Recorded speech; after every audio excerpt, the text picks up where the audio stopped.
So we record here in my office, and I can see out of my peripheral all of my journals from the past 23 years. I mean, this journal is from 1988.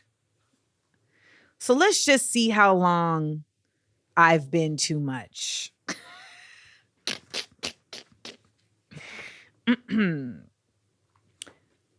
Oh. Okay. Yesterday I got a visit. Yesterday at the YMCA, I got a visit from the firemen. We couldn't go in the ambulance because there was an injury. On Saturday, I went to a picnic with the counselor at the YMCA named Dewana and her daughter. Her daughter's name is Tanika. Shout out to Tanika. Yesterday, I went to ice skating lessons and I took my ballet pictures. And at the YMCA, we went to the park and we went roller skating. So, here I feel like I'm still pretty just direct, right? We're just talking about the things that are happening and how they're happening. And this is while I'm in LA. Is this a letter from my father? How did it go? The movie and your friend's first impressions. I have got to know. Anyway, I am next. We will likely go this week. I can't wait to see ya in action. What did your mom and June think? Be there, be sure as a bet. Your mom is very proud. We both are. Congrats, Dad. So my father was nice at one point, apparently, according to this letter. So what I'm doing right now is I'm taking you on a journey. Let me see that other one right there. Because I know that this is when I arrived in Orlando, Florida in third grade. It begins. August 24th, 1989. 21st. I moved here a few weeks ago and I'm having fun already. I have a lot of friends here. I moved here from California. I have a lot of friends there too. How come we don't have recess? And how come lunch is so early? School is more fun here than in California. And the school I went to in California was smaller than this too. And 200 kids went. And the yard was big too. Oh, and does the school have an auditorium? Y'all, this is my first journal entry. I want y'all to know I have been, quote unquote, too much for a long time because I feel like I have always been tapped in. And I know a lot of people have felt this way. You have felt tapped in for a long time. You felt tapped in before the world expected you to be tapped in. Because really, folks don't expect you to know until you're an adult. But when you're a kid is when most people actually are the most tapped in. It's when they're the most tapped into their own emotions. It's when they're the most tapped into other people's emotions. And I don't think enough of us really acknowledge that it's emotions making this whole world go round. I really have spent a whole life being told that I cared too much, that I loved too much, that I wanted too much in exchange for caring and love. And by wanting too much, these were the things that I would want. I would want quality time. And not just time, quality time. I would want response. I would want compassion. I would want a listening ear. We're not taught these things. Like, I genuinely feel like we are not taught those things. And so for my whole life, it really felt like wanting those things was not fair. It wasn't fair for me to want those things from other people, even though I was very willing to provide them. It seemed like I was an alien, and I really felt for a while like, oh, you're just not from here. That's really what the problem is. You're not from here, and you're trying to adapt to a species or a people that aren't your people. Now, okay, let's be real. The fact remains to be seen. I might actually not be from here. Like, oh, Earth is ghetto. I want to leave. Can you please come pick me up on the street? But that being said, like, I am here. And as I got older and I would kind of express this to some people, I started to realize I wasn't alone in this. And then when I put up that video on Instagram, I really responded to the fact that so many of the people responding to that video said, I have felt this way my whole life. I have had to adjust and make changes that weren't for me, but they were for other people because I felt like I was too much. And now I don't feel like myself.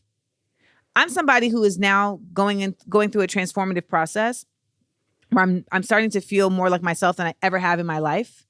And I think it's largely in part because I am creating boundaries and space for me to live how I want to live and not have to react to things and do things in the protective way that I've been taught to live.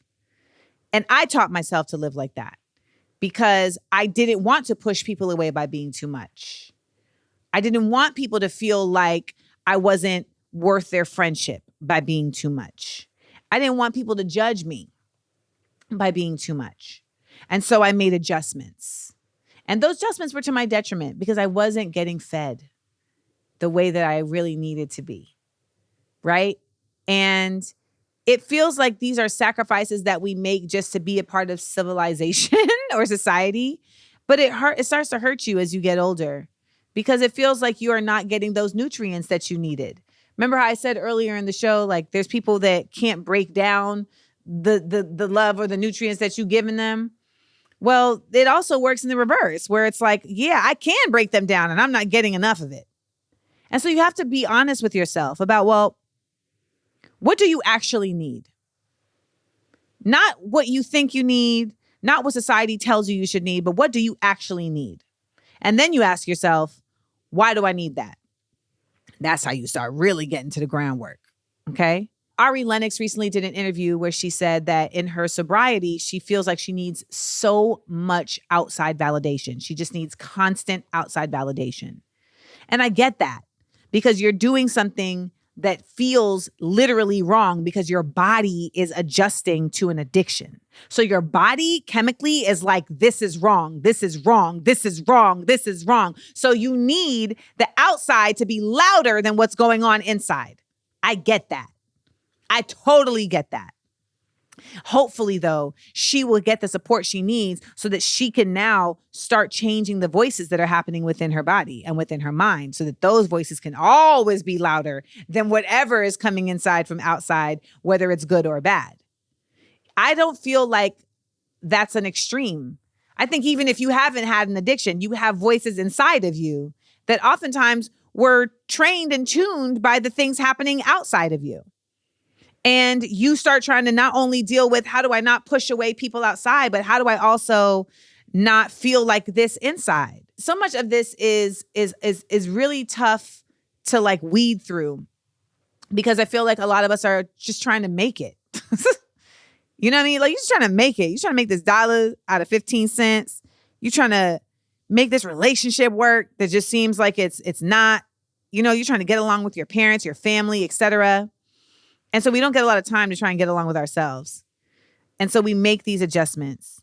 But if you're watching or you're listening and you feel like I'm talking to you, maybe try to find a way to find some time to give to yourself. Because I know for me, the switch happened when I realized that I wasn't going to get what I wanted, whether I acted how people wanted me to or not.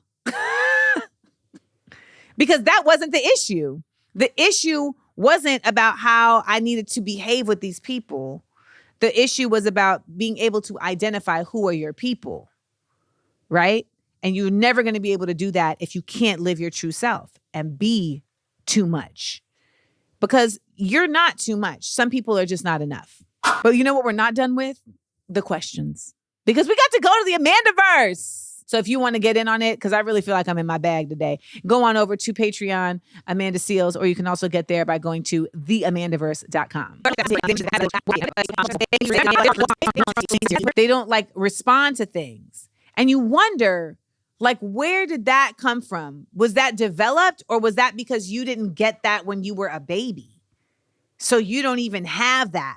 Now, like me, clearly my mother was making all kind of faces in my face because I got all the faces for y'all. Okay.